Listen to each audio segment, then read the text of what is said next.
Welcome everyone who's joined and to folks who are joining as I'm introducing everything. My name is Katie Morris. I'm an AmeriCorps member at MountainTrue, and I've been hosting this webinar series since we've been all spending more time at home than you expected probably for this summer. If you're new to MountainTrue, if you're coming to this webinar from somewhere else, MountainTrue is an environmental conservation organization that works in Western North Carolina and Northern Georgia to protect the places we share. So we focus on resilient forest, clean waters, and healthy communities. And this series for us so far has been different talks and conversations from different members of our staff or friends of the organization that have expertise in particular areas. And today we're going to hear from Tanya Marie Cummings, who's one of our board members. She's also the founder of Pathways to Parks, which is an organization that works to get people of color into our national forests and national parks. So we're excited to hear from her today. Before I pass it over to her, I'm going to do a brief Zoom how-to in case folks aren't familiar with Zoom. I know a lot of us have spent more time on Zoom than we've expected, but for some folks it can still be new. So you all are webinar attendees, so we can't see or hear you, but you should see at the bottom of your screen, and you might have to move your mouse down there to have the menu pop up, that there's a Q&A button. If you open the Q&A, you can type in questions, and then we'll field those questions at the end. So feel free to type them whenever you'd like, but we'll let Tanya Marie cover what she needs to and then field questions at the end. Other than that, the Zoom functionality should be pretty straightforward. If you know people that wanted to be here but weren't able to, the webinar is being recorded, and we'll send it out to folks who attended and signed up tomorrow, and it will also be on our website so you can access it later. And that website is just mountaintrue.org if you're looking for it later. I think that's all I have, so I'll go ahead and pass it over to Tanya Marie. Thank you, Katie. Thank you for the introduction. It's so wonderful to be working with you. You're such a phenomenal young woman, and I appreciate you for all that you do. I thought about, why am I really doing this? One of the things that came to my mind, I recently had a grandson, and a great-grandson at that. And I want him to have a better world. When we think about everything that's going on in our country with the killings of Trayvon Martin, Breonna, and then recently George Floyd at the hands of white people, I mean, I'm thinking to myself, we need help. This has got to change. And if we're going to effectuate change in America, now's the time to do it. Black people need white people to effectuate the change. We need people to become our allies. We can't do it alone. It's not our responsibility to always be the ones to raise up for change. And I was thinking that it should bother people's conscience as to what keeps happening to Black people in America. This is America. It's not supposed to be like this. We've been getting knees on our neck for hundreds of years. It's got to change. And I feel that we can only stop the change with the help of white people. And I'm hoping that the gift that comes out of my presentation is to take us to the other side of pain, to the side of healing, and give us an opportunity to grow as a country, as people. The stories I'm going to shed on racism, these are situations that have happened to me. And I can't even imagine these things happening to white people. Just think about that. You probably couldn't imagine. And I'm also going to share some information that might be helpful in understanding why racism should be viewed as a disease and why we need help. I actually was not aware of the ugliness of racism until I became an adult. I was raised in Cleveland, Ohio, with my 4 siblings, and our father would tell us about situations from the South, racial situations all the time. there were so many things he said that I didn't even believe, because I couldn't believe that that would happen to a human being, especially compared to the lives that we were living. But one thing I remember him telling us is to do the right thing and stand up for yourselves. My mother made sure that we were pretty well rounded as children. So I want to tell you a little bit about myself from a personal perspective so you can understand about me. And I'm going to do that for a reason. And I'll talk to you about that later. As kids, we played hopscotch on the sidewalk. We ran through sprinklers in the summertime. We played baseball in the schoolyard, and we knew when to get home before dark. We had to eat everything our mom cooked. We were not allowed to go in and out of the refrigerator. We had rules, and you know, we were just a regular family. We went to picnics and roller skating in the parks. And my dad had a good job at Alcoa Aluminum Company. My mom had a good job at the VA hospital in nursing. She was a nursing assistant. So we had a stable childhood with parents who wanted the best for us. I remember every Saturday taking piano lessons and theory lessons at this beautiful, beautiful mansion, the Cleveland Music School Settlement. And then after my lessons were over, I'd go around the corner to the art museum and take art lessons at the Cleveland Museum of Art, beautiful art museum. My sister would take them with me as well. And then there was a time I was getting pretty good at piano, so I advanced to the Cleveland Institute of Music. I remember practicing 30 minutes a day for years. I still know how to play, but not near as good as I used to. I remember playing cello in junior high school, and my favorite composers, Bach, Rachmaninoff, and Tchaikovsky. We grew up in the city, you know, these entry-level type neighborhoods, beautiful homes, and everything was neat. And we went on summer vacations every year, horseback riding, lots of friends. We were the house where everybody gravitated to, mostly because of my dad. He was somebody that just loved kids. We eventually moved to the suburbs, and we had a similar lifestyle. You know, we still maintained our friends from the old neighborhood and met new friends from more upper class neighborhoods. But I remember being very grateful to have been grounded with such good values. We were regular churchgoers, and I recall my dad telling me, don't grow up like I did. Meet new and different people, travel the world. And I thought, wow, okay, I'll do that. I started traveling the world. And two of my favorite places are still Costa Rica and South Africa. I spent a month in Costa Rica. I stayed with a family in a full immersion program, homestay program, studying Spanish. During the day and after 2 o'clock, we traveled. On the weekends, we got groups together and traveled throughout the country. Estudio español a país de Costa Rica por aproximadamente 4 semanas solamente. Mi español es no muy bueno. What that means, of course, I studied Spanish in the country of Costa Rica for approximately 4 weeks, but my Spanish is not that good. I still remember quite a bit, but can't speak much of it. But I'm just sharing some of my experiences. And then there was South Africa. I spent a month in South Africa as well. And I got to take awesome shots, 4 photos of the big 5 game animals in the Kruger Reserve.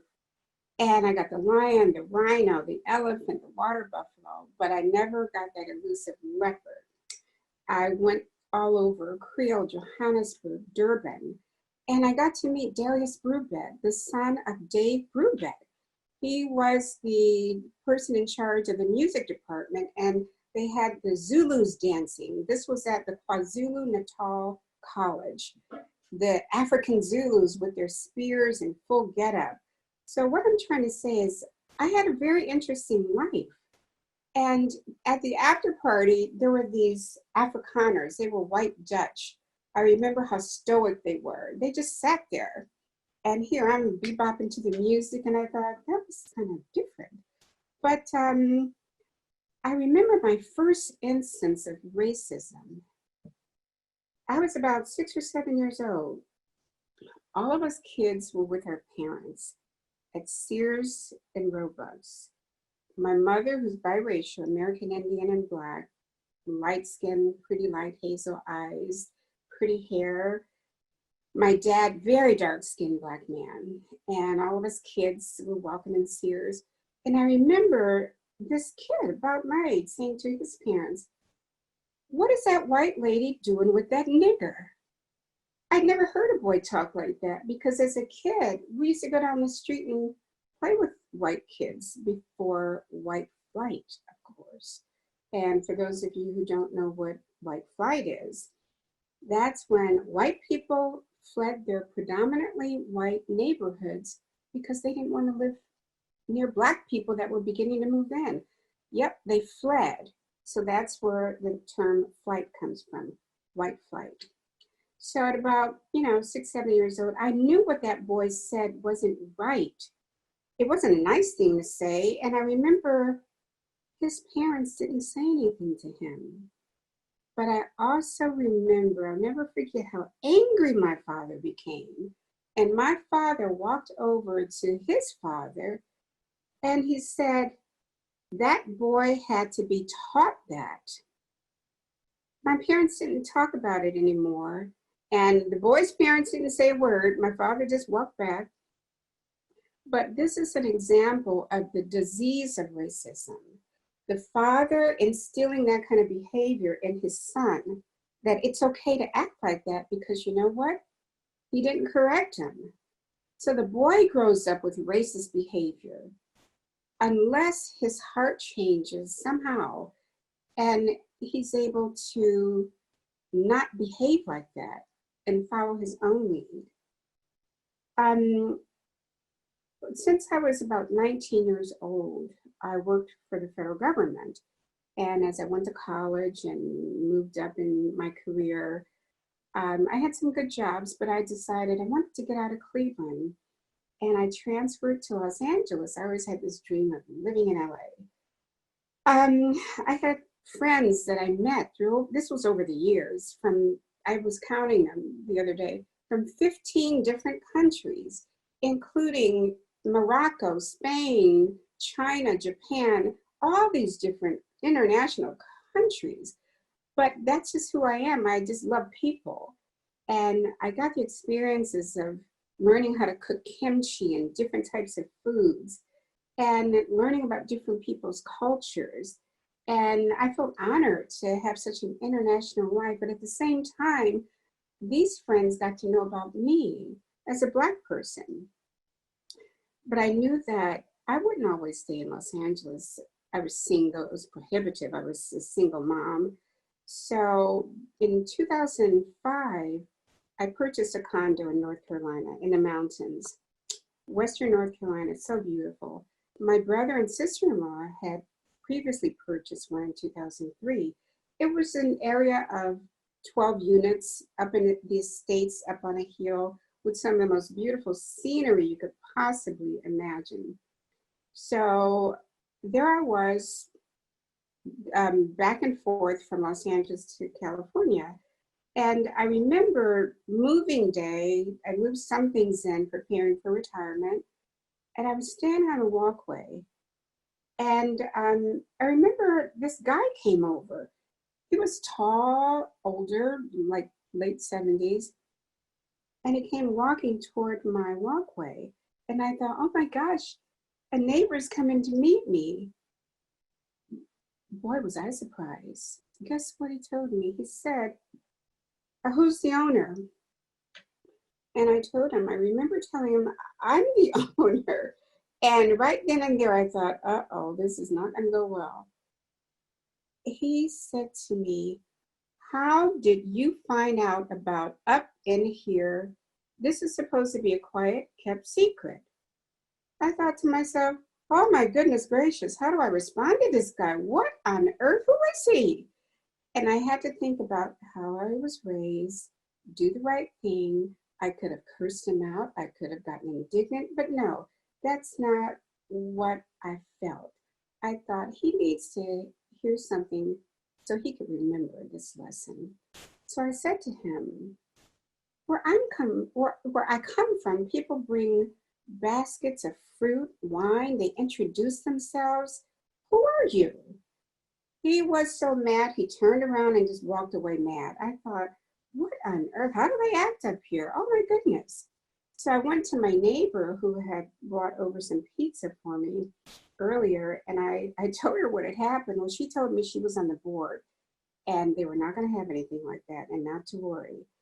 And I had went over and introduced myself to the current board president, and I talked to him about it, and he said, I've got your back.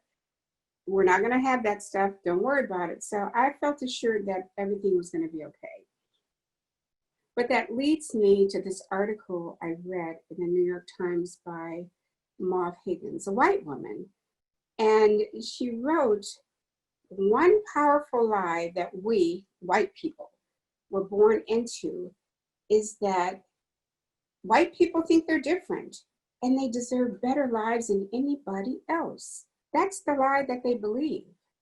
And this is an example of that. Who does this man think he was to approach me and just tell me whatever he tried to tell me, was it supposed to be intimidation? Because you know what? He thought he was entitled, that was okay. No, it's not okay. You don't behave like that. He knows better. That's part of the disease. White people thinking that they're better and deserve better. Not all, we know better than that. But those white people that do, they think they're better. So I finally transferred from Los Angeles to Alabama so I could be closer to my condo to go back and forth. I could actually drive 5 hours on the weekends. And at my office in Alabama, I was the only Black person. And I thought, oh, well, here I go again. But it didn't bother me. I'm used to that. One of the guys, I was getting ready to go on assignment, and one of the guys said to me, you might want to check with the chief and see if you can switch assignments with somebody, because that road, that Alabama road that I was going to be on, used to have a billboard back in the day that said, if you're Black, don't let the sun go down on your back. When he told me that, I said, what? I never heard of any foolishness like that. And I thought, well, wait a minute, why is he telling me this? To help me? Does he want to protect me, or is he trying to scare me? I talked to the chief just because I better take heed to this. Well, I couldn't get out of the assignment, and I remember praying all the way there, please don't let this government car break down. I don't want to stop for gas, just get to where I'm going. When I got to my destination, they treated me like royalty. I was fine. And I had a wonderful time, interacted with everybody there who was white. They were very respectful, professional, so it was no problem. I remember back in the office, we had this refrigerator, and everybody put their lunch in the refrigerator because there was nowhere to get food. And this was after months of working there. I used to think, well, who's going to clean the refrigerator? It was getting pretty dirty. At one point I opened it. Oh my God, that refrigerator was nasty. And I thought, okay, instead of just not putting my lunch in there, let me just clean it. I talked to the chief out of courtesy. Could I clean it? And he said, sure, not a problem. We didn't, advertise it to the office. I just went and bought products on my own money. It didn't matter. Disinfectant, gloves. I even bought a bucket. And after hours, I just cleaned it. So I remember the next day, this coworker saying he put his lunch in there, and he said, who cleaned the refrigerator? And another coworker said, the nigger. Oh my goodness, can you believe that? I was called the N-word at work. Now remember, I'm the only Black person there. I'm new on the block. And I thought, oh, not again. What am I gonna do? I had to think about that.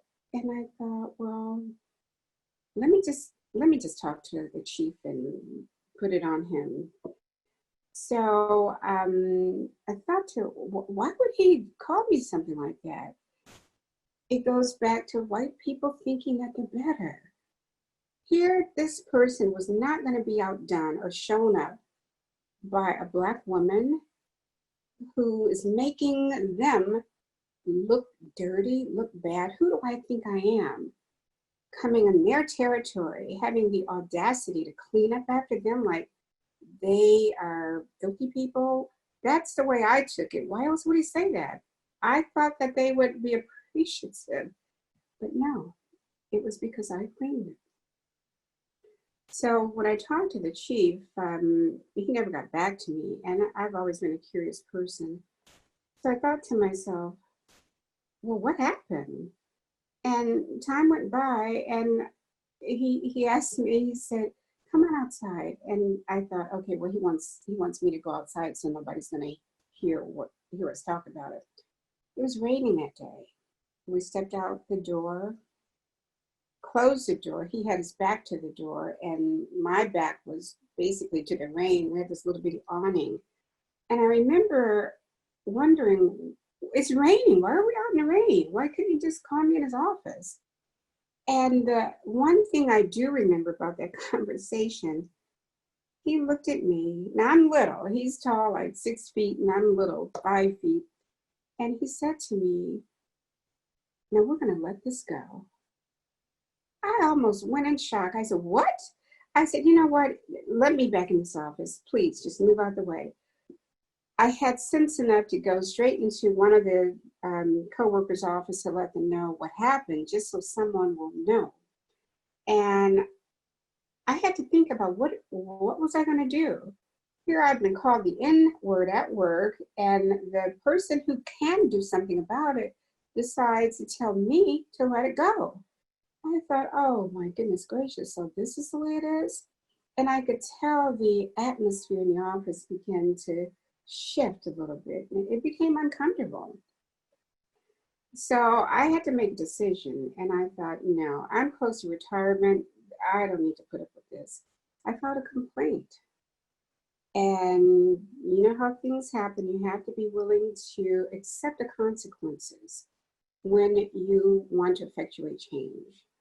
And there were some changes. I remember that eventually he was forced to retire because he didn't handle it right. But my job became not a living hell, but things were done to really make me feel very uncomfortable in that office. And the chief was a nice guy. He was a good guy, so I thought, but he just didn't handle it right. He wanted to protect his little haven, his department. He didn't want any trouble, but he made the wrong choice. So I decided, you know what? Let me ask HR to crunch the numbers and see what it's going to look like when I retire. I was at an advantage to retire financially, so why am I sitting there working? So I remember asking for a 2-week vacation, which was approved, putting in my paperwork to HR to retire with an effective date.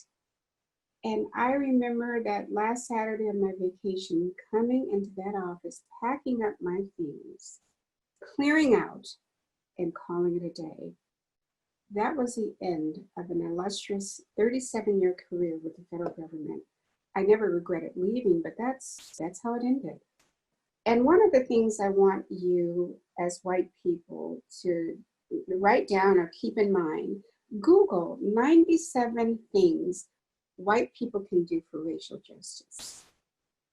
And there's another one, overt white supremacy, socially unacceptable.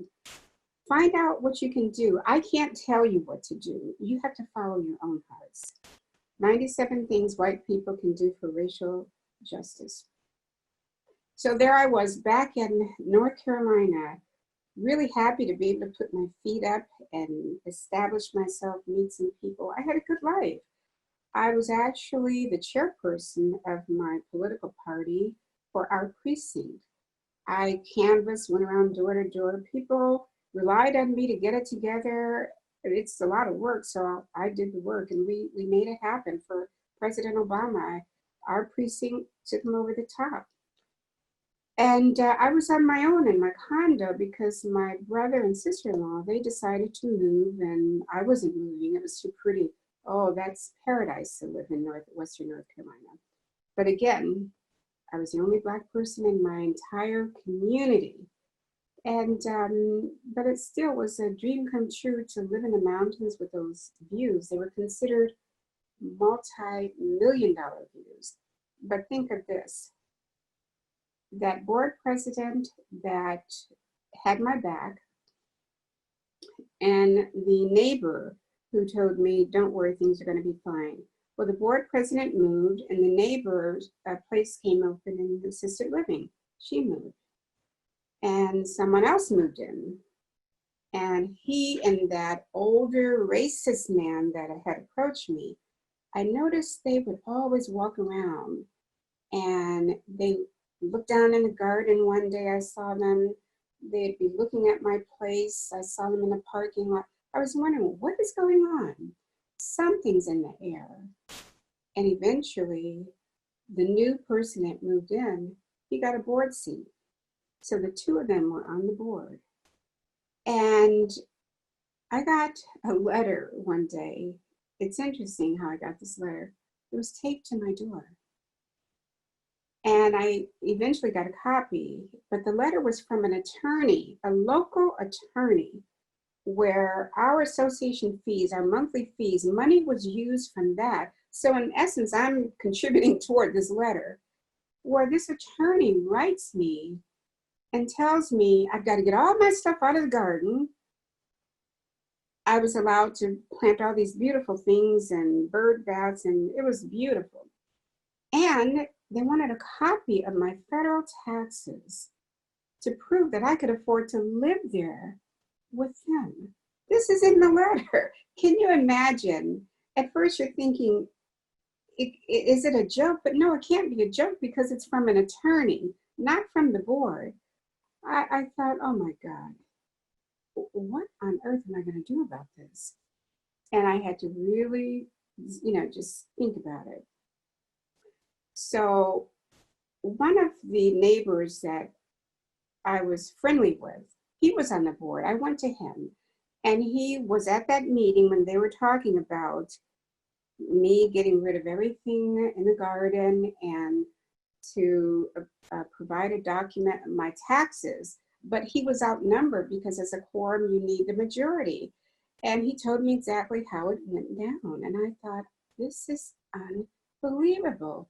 He even told me in confidence, they're trying to get you out of here, but they can't get me out of here. I'm a homeowner. And I thought what they're trying to do is intimidate me to leave. So you think about it, there were 12 homeowners. Of the 12, 5 of them were on the board, so that leaves 7. One was in Florida, so that leaves 6. I went to one of them, and then me, that leaves 5. So there are 5 left that I could go to.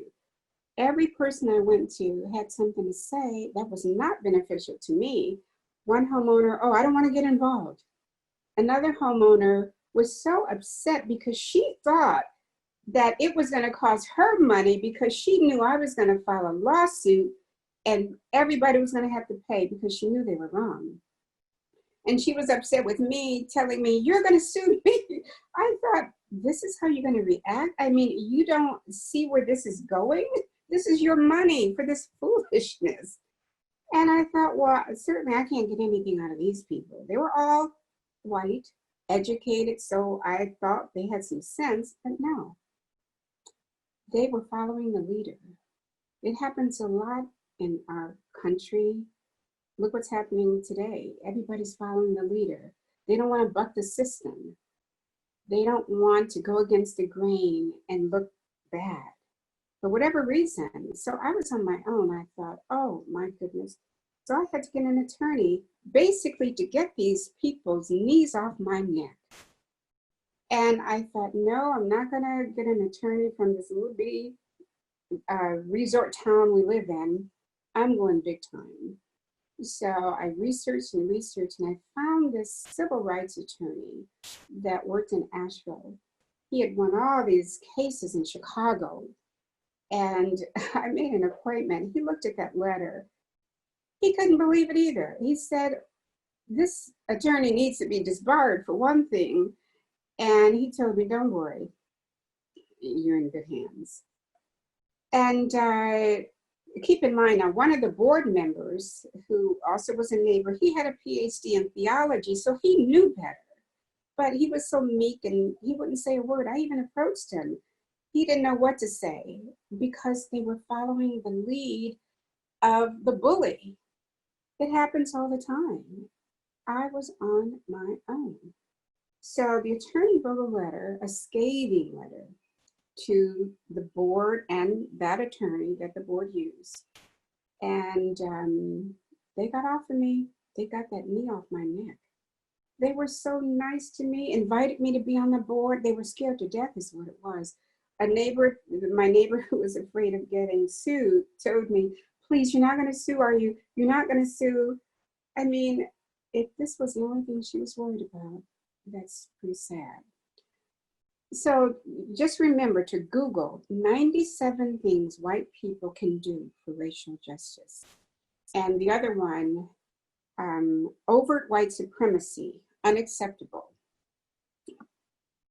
So, you know, you have to decide on your own what you're going to do to help America. There's so many things you can do. And I chose to do this because if it will help one person to reach out to another person, each one teach one, we know that a lot of things that are being done are wrong, but we have to take action and do something about it to change it. So I'm telling you, it's so much. These are just very small stories of mine. Just think about other people's stories. We have this organization, Pathways to Parks. It's a group. We're trying to get Black people in the community to go out and enjoy nature, to hike, and do anything that the parks offer, bicycling. And I remember Hinder had picked out this trail. Hinder's the love of my life. So we were all getting ready to go on a hike, and the newspaper had contacted me because they wanted to do a story about Pathways to Parks, a Black hiking group in Western North Carolina. And they brought along a photographer. So we were only able to get 4 Black people to go. And then we had the photographer, the reporter, and 2 other white people. So that was a total of 8 people. We go hiking in this phenomenal place. Oh my gosh, it was beautiful. And I have to tell you, that hike was the most fun I've ever had hiking. We clowned around, oh my God, it was just fun. And we built camaraderie. We had a good time. There were people hiking on the same trail with us, and they were going in the same direction. Some were coming back, but there were other white people right along with us. And as we ended the hike, took pictures, the photographer had beautiful shots, and we were going to be in the newspaper. And I remember Pender saying, uh-oh, we're going to be targeted. I said, you know, I'm not from the South. I don't think like that. Targeted for what? So the article came out in the newspaper, beautiful spread. Some Black folks were pictured because that's what it was about. This Black group hiking in Western North Carolina, Pathways to Parks. And Pender looked at it and he said, yep, we are going to be targeted. And I told him, no, we're not. What does that even mean? And believe it or not, the phone rang in the house phone. When I answered it, sure enough, somebody was looking for me. Now, think about this. My email was in the article. Why couldn't they have just written to me via email? But no, they tracked me down through another organization that we're part of. and found out how to get in touch with me. So that organization actually called me and said, someone's looking for you regarding your hike. And I thought, what? So they supplied me a phone number. And I said, oh, I got to call and find out what this is about. So I called, and I was shocked when the person was talking about, you were out there hiking with a group of people. Did you know that you were supposed to apply for a permit that costs $99? And I said, who are you? How did you find me? I mean, why didn't you just email me? They were a little bit put off, but they kept on insisting, you need to do this. And I said, wait, whoa, wait a minute. First of all, who told you to contact me? Well, they were reluctant to give me any names. And then I got suspicious. I kept insisting, what is your name? What's your superior's name? Well, they didn't want to give me any superior's name. And I thought, okay, so I knew where they were coming from, what part they were associated with.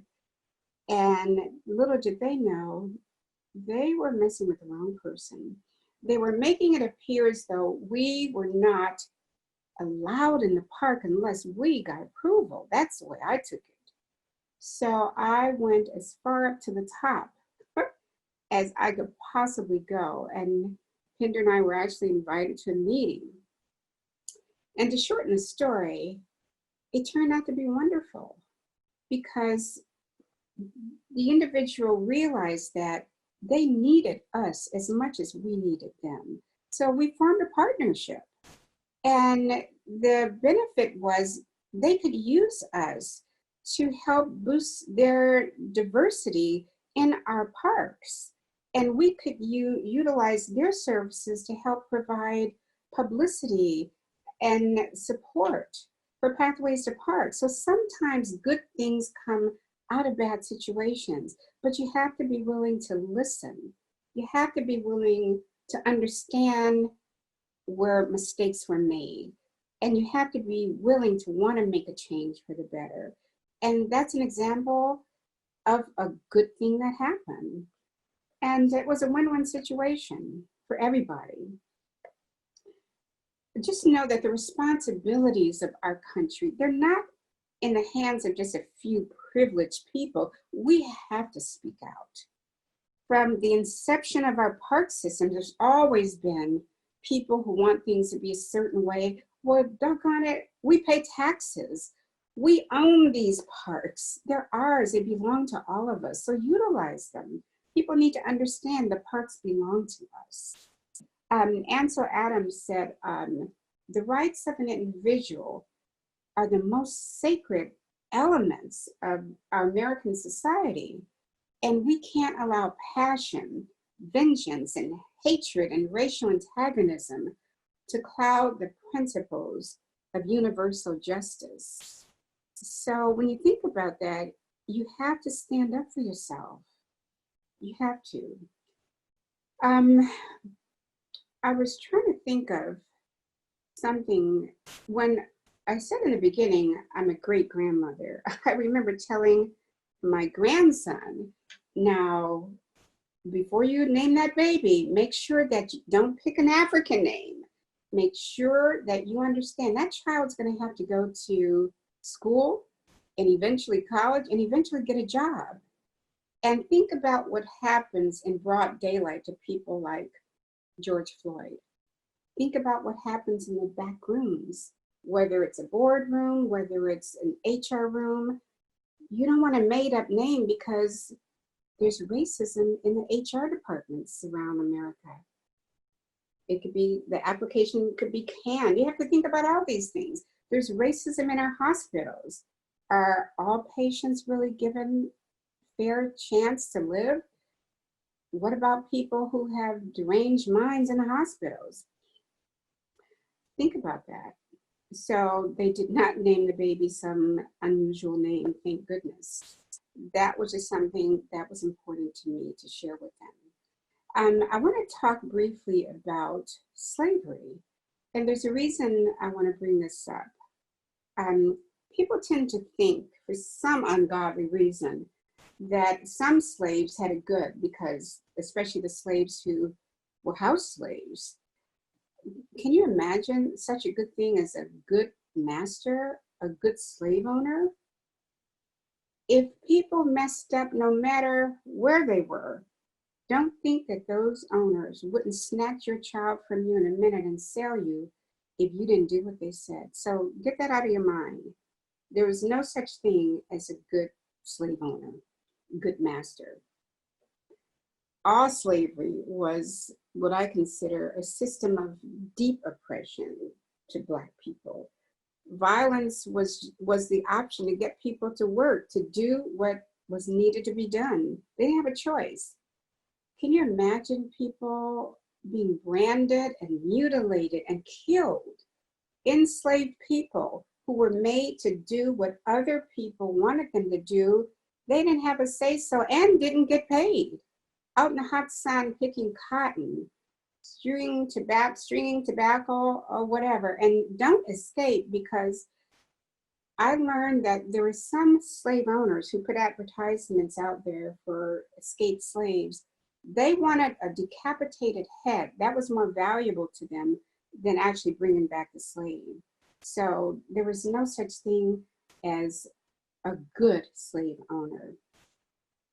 Charleston, South Carolina. Charleston was the one place that they had a whole system devoted to the institution of slavery. They would punish slaves and work the heck out of them, sell kids right out of their arms on the doorsteps of the courthouses. And think about this. All these women, slaves that were raped, this was an everyday occurrence. There was no such thing as saying no. That didn't mean anything. If you said no, you had to pay the consequences. You were beat. So women became submissive because the only other choice was to either get beat or killed. So then you had these babies that were mixed race. Slaves were considered less than human. But I remember in Louisiana, there was a thing called fancy girls, and slaves would advertise in the newspaper for fancy girls. These were women who were offspring of the masters, and because they had straight hair, they would get more money for these girls. There was a woman, her name was Mary Chestnut. She was a wife of a South Carolina senator, and who was a previous Confederate general. And she wrote, they found it in one of her diaries, that the mulattoes one sees in their homes in every family are exactly the same looking as the little white children running around. And so they knew what was going on. I read somewhere that slaves equal hostages and slave owners equal human traffickers. And the slave catchers, they viewed them as the police. And the plantations were viewed as death camps. Keep in mind, that's what they were, no more than death camps. You couldn't leave. The mistresses were rape victims, and the discipline was either torture or murder. The overseers, they were the torturers, and the slave traders, they were known as the kidnappers. Think about that. No different. And profiting from slaves is no more than theft. And middle passage equates to pure genocide. Can you imagine being a slave, having your back whipped so hard that it slices open, and people died from infections? There was no Mercuric home or salve or any type of thing they could put on these sores. And then they had to go right back to work. Horrible way to live. I'm going to segue from talking about slavery into Confederacy. And I did that for a reason. just to put something on your mind. During the Confederacy, think about the conflict between the North and the South. Did you know that the conflict was over slavery? The northern states wanted to get away from that, but the southern states, oh no, who's going to tend to my cotton? The agriculture business, it was going to suffer if they got rid of their slaves. And so these southern states that held slaves, they decided it's worth seceding from the rest of the United States just so we can hang on to our slaves. Oh no, they fall apart. At the time, Republicans used to be known as the Anti-Slavery Party. And it was known that if they won the presidency in 1860, then all these southern states, they would bail out. So Lincoln actually wound up winning, and South Carolina passed legislation, Ordinance of Secession. And a legislation was passed because they didn't want to be part of the United States. They wanted to hold on to that slavery. Within weeks, 5 other states, Alabama, Florida, Georgia, Mississippi, Louisiana, and then later on, Texas, they all thought, they were getting out. They didn't want to be a part of the United States. So in Montgomery, Alabama, 1861, these leaders from these southern slaveholding states, they got together in they got together in Montgomery, Alabama for a meeting. And they called it the Confederate States of America. They wanted to establish their own government. Confederate States of America, not the United States of America, the Confederate States of America. And they elected Jefferson Davis from Mississippi as the first president of the Confederacy. And then there was this Confederate vice president, Alexander Stephens. He gave this speech. It was known as a Cornerstone Speech later on, where he actually said slavery and white supremacy were the reasons for the secession and the cornerstone of the Confederate nation. So that's where they got the Cornerstone Speech from. And the ideology was based on, and I'm going to quote this, the ideology was upon the great truth that the Negro is not equal to the white man. The slavery in itself is subordination to the superior race. That's his natural and normal condition. That's what they said. Remember, the Black person was not a whole man to these folks. And that was supposed to be the cause of the Civil War, whether you know it or not. But not all Confederates agreed with this. Not all Confederates agreed with, let me put it this way. Confederates didn't agree with Thomas Jefferson. They didn't agree that Thomas Jefferson, when he wrote that all men were created equal, absolutely no. They believed that the Black man wasn't equal to them and never would be. So in 1861, that's when the Civil War began. And General Beauregard, that's the general that actually started the Civil War. Down there in South Carolina, Fort Sumter, in the Bay at Charleston Bay. And there were the 4, remember, there were the southern states that held on to slaves. And then you also had 4 upper southern states that were Virginia, Arkansas, North Carolina, and what was the other one? Let me see, Tennessee. So you have these other 4 states, they also joined the Confederacy. And so you had federal troops in South Carolina, Sumter, fighting each other, fighting the Confederacy. But keep in mind, Not all Southern people was for the Confederacy. Don't let anybody tell you that.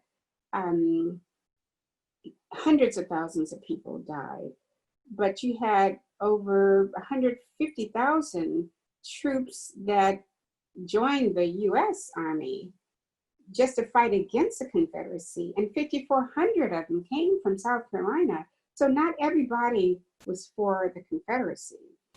Finally, after years of fighting, the Confederacy finally surrendered. And the most notable was when Robert E. Lee surrendered to Ulysses S. Grant. So the war was over in 1965, I believe, but not until the I think during Reconstruction, the Confederate states were readmitted, but they had to all agree to the 13th Amendment. It had to be ratified, and they all had to agree to abolish slavery. But wasn't that something? They fought in a war to hang on to the concept of slavery, the cruelty to people, humans. It was a mess. I mean, unbelievable. So to this day, you have the Confederacy still permeating through parts of the society that we know today. I mean, you still have some white people that went as far as to making sure that textbooks were written in a way that made the Confederacy favorable, because basically they were ashamed. They wanted to hide that ugly truth. They really do. And I believe that, you know, when white people don't want to deal with racism or white supremacy, what they do, they embrace this historical narrative of their own that minimizes the past. It gives them cover, basically, to reinforce their own agenda. They don't want to reveal that there was truth to that ugly past. Today, you know, we have so many people who want to change racism, but at the same time, you still have people who are still flying the Confederate flag for their reasons. These are people, well, let me tell you how the Confederate flag came to be in the 1940s, the late 1940s, under Senator Strom Thurmond. It was because of this group called the Dixiecrats. They wanted to maintain segregation, and they started putting up the Confederate flags here and there, and it started to spread, and to this day, they're still being flown. And Jim Crow laws. You heard of the Jim Crow laws. Well, let me tell you what the Jim Crow law means. Basically, they were laws put in place to restrict movement of Black people, especially to restrict people from the Black vote and to control people. This was after the abolition of slavery. And there were basically laws put in place to disenfranchise Black people. Now, we have so many groups in America now, which is a good thing, especially organizations, groups like Black Lives Matter. They're working for a world where Black people can finally not be systematically targeted for their demise. And as white people, you can make a decision to do whatever you can to help. We need your help. Again, Google 97 things white people can do for racial justice. Very important. Make up your own minds. I'm going to talk about this writing from Nelson Mandela. No one, and I'm going to close soon, no one is born hating another person because of the color of their skin, the background of that person, or the religion. People are taught to hate. Don't ever forget that. People are taught to hate. And if they can learn to hate, they can be taught to love. It comes more naturally to the human heart than the opposite. And I want to close by just saying, dear white people, I can't change your hearts. I can't do it on my own. That's not what I want to do. You have to change your hearts on your own.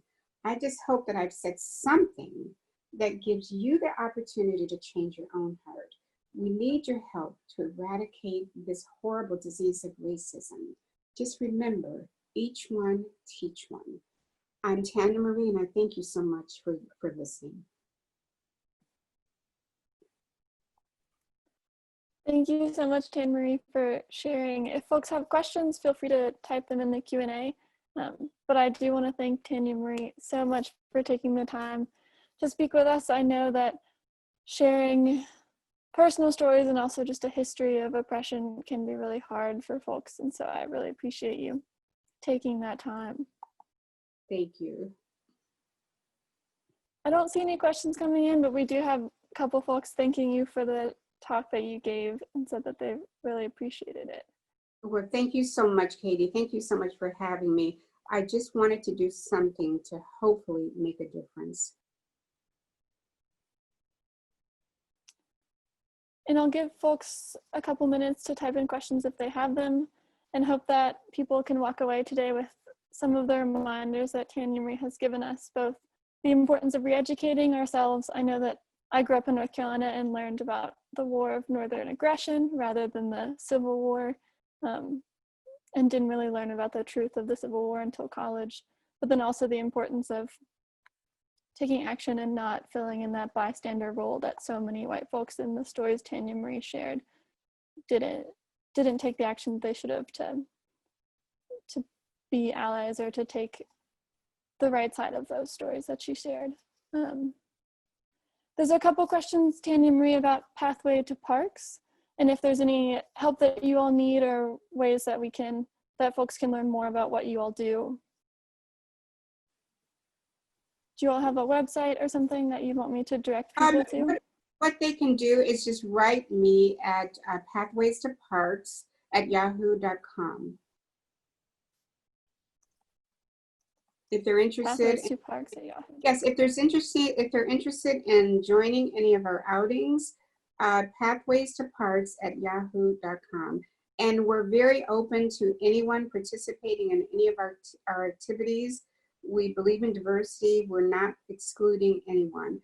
Our primary mission is to embrace people of color, Black people and brown people, to introduce them to local parks, state parks, national parks, because these parks belong to us and they benefit Black people in particular because of the types of diseases that we have, whereas being out in nature, doctors are writing prescriptions for the benefit of Blacks when you get out into these parks. So we'd love for you to join us. And we have a good time. We had a question about if Pathways to Parks was able to still offer hikes during COVID, or if you all are taking a break for the meantime. Right now we're taking a break because, for one, Pinder is very fearful of the virus, and I am beside myself with fear about it. We don't like to live in fear, but you want to limit as many activities as possible to limit the risk. And we don't want to feel that we're putting anyone in any type of risky situation. We have gone on hikes, and believe it or not, I wear my mask, but other people aren't wearing masks. They're passing right by you, and I thought, okay, this is it. No, this is not good. So because of those reasons, we haven't found places where we can feel like we're on our own. And if we're able to go probably on an early morning hike and distance ourselves, that's probably something to just consider. But for now, we're just taking a break.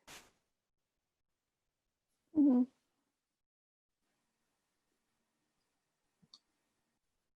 So for the folks that keep asking about supporting Pathways to Parks, like Tanya Marie said, feel free to reach out to her at that Pathways to Parks email that I put in the chat.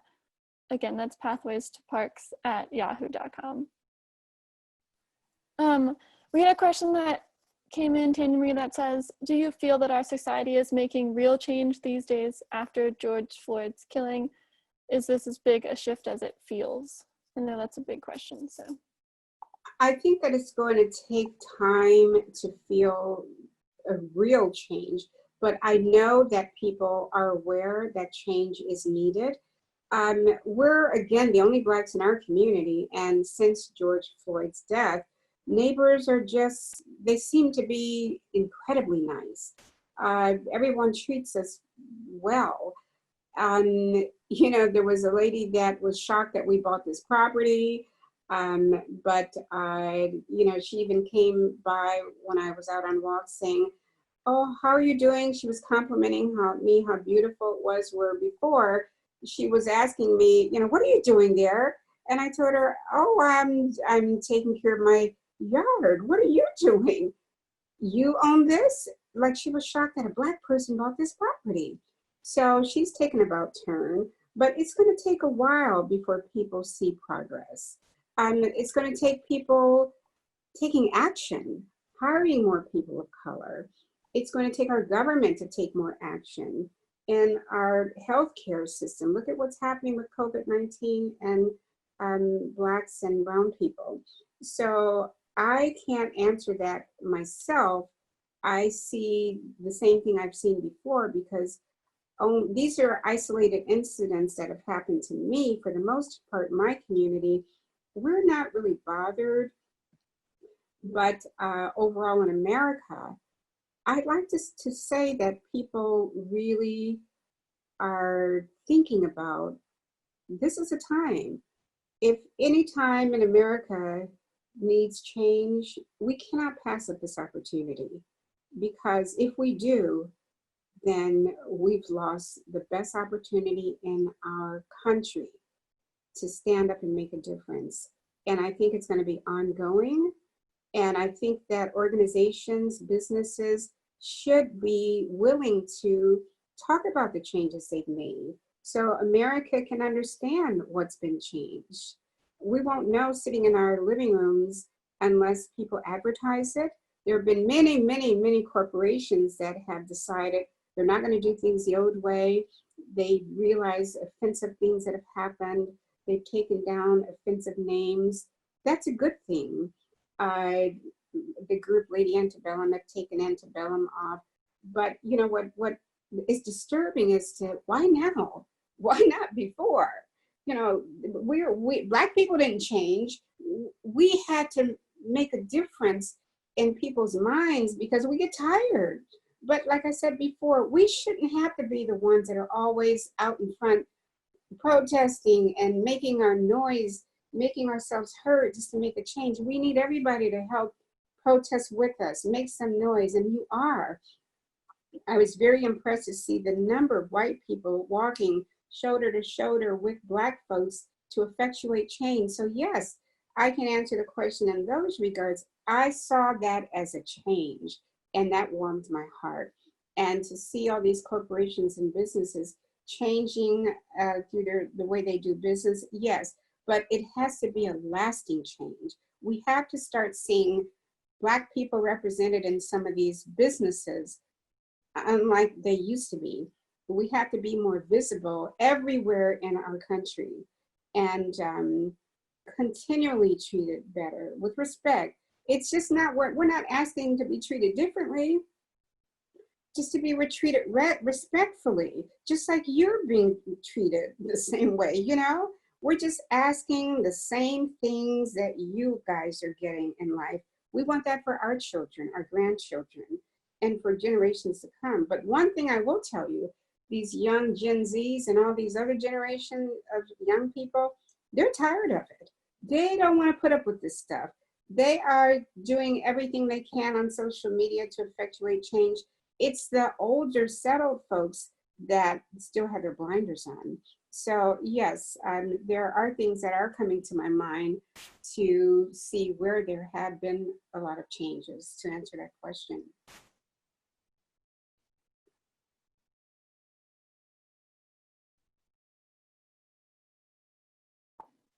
Thanks, Tanya Marie.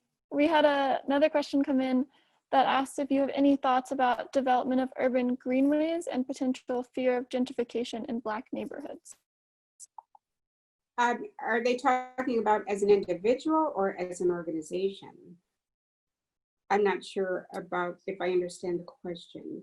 As an individual, I have my hands in so many pots trying to make a difference in this community, because, and personally, I'm already partnered with MountainTrue, and we're making a difference there as a board member.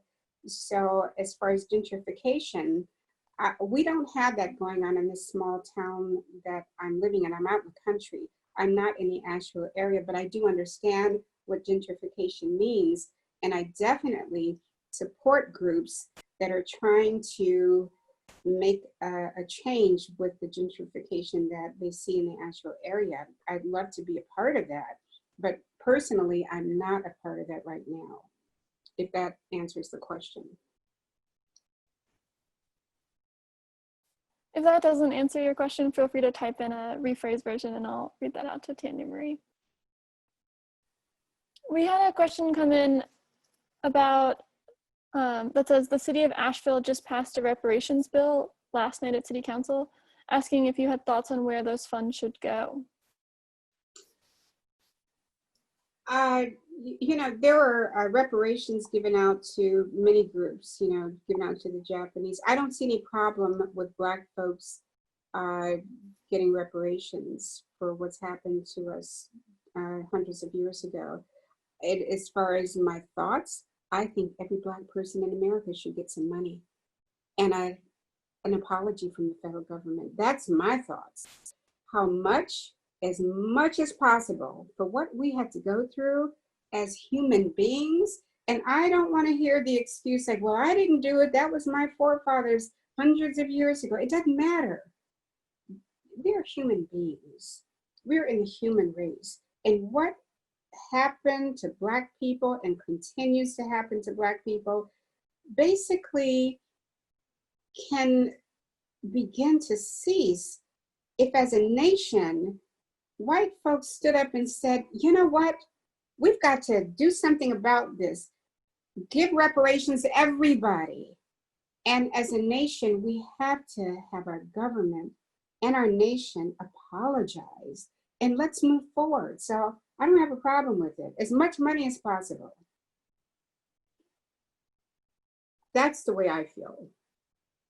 Mm-hmm. If the government, think of it this way, if the government can give out $1,200 for folks because of what's happening with COVID and people losing jobs, just like that in the bank account, $600 for people on unemployment, just like that, they can find some money to pay out reparations to Black folks. That's just the way I feel.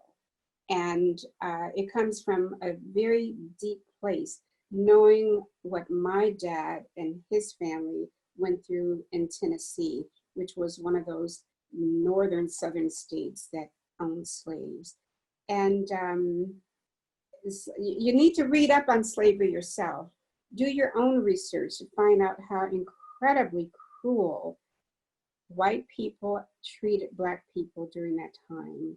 I mean, and I truly believe that a lot of that would still be happening as far as lynchings. Well, we still have lynchings as modern day lynchings. Look what happened to George Floyd.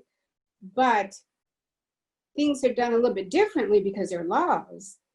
They're only doing things a little differently because laws are passed. But we need people like you all that are listening to help change people's hearts. The heart is very powerful and people follow their hearts. So if we can continue to do whatever we can to change the heart of a person, then, or to say something that will resonate with the heart of a person, that person can change. Look at George Wallace, he changed. It took him years, but he was a racist and he finally changed. But something happened to resonate in his heart.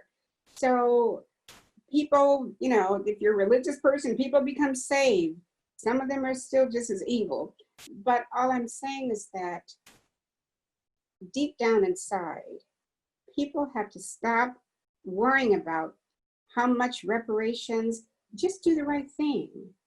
And let's move forward as a nation and continue, each one teach one, each one help one to be a better person for the next generation. That's the only way we're going to effectuate change and have it to stick.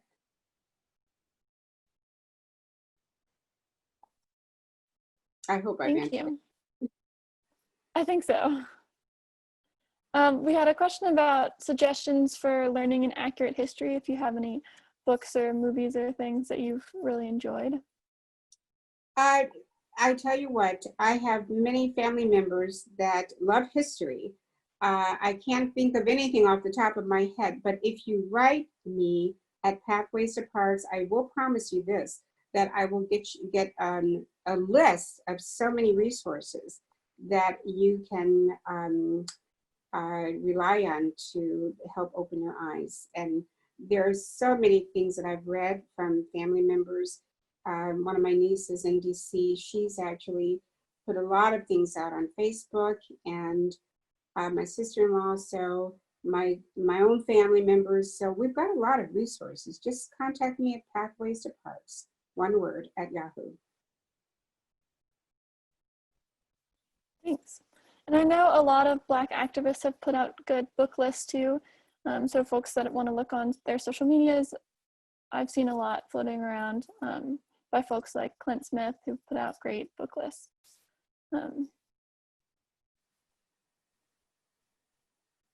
Let's see.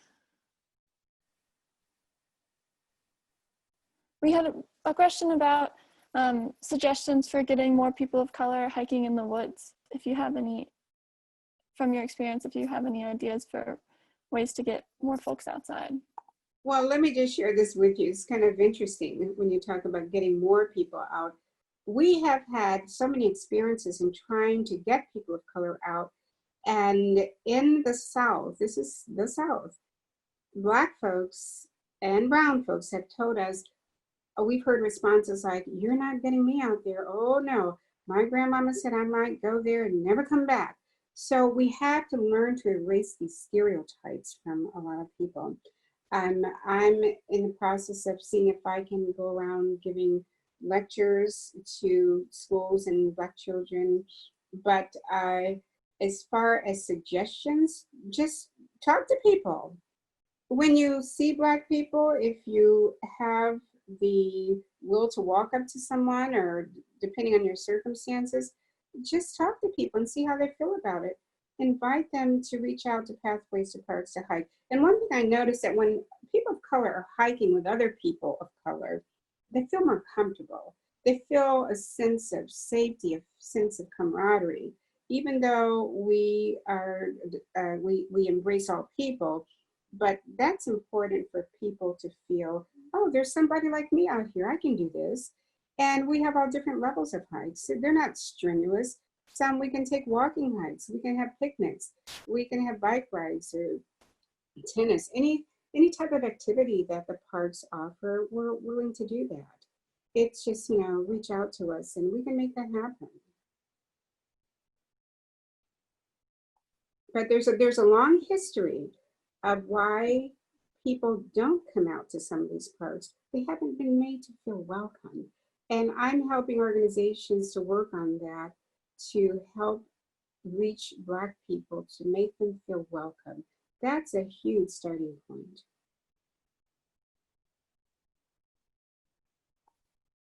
Thank you. We had another person ask for your email again, so I'll just go ahead and repeat it. I put it in the chat, but it is pathwaystoparks@yahoo.com. Is that correct? Yes, no spaces, no dots, just pathways with an S, pathways to parks at Yahoo. Great. And we had some folks ask again about the recording. I will send the recording of this webinar out to everyone that signed up, and it will also be posted on MountainTrue's Facebook page tomorrow. So you should be able to access it in both those places for folks that want to watch again or share with people that weren't able to attend. I think that about wraps up. Katie, I would love to thank everyone for listening, everyone that participated in this webinar. It took a lot for me to want to divulge my personal information. And, I'm way over the pain, because I thought, if there's anything I can do to help white people understand, this is just me going through this. What about every Black person in America who has other stories to tell? So I was compelled to say my story. And what I'm hoping for is, if other white people can tell their stories about what they're doing to help with fighting this disease of racism. That would be a change.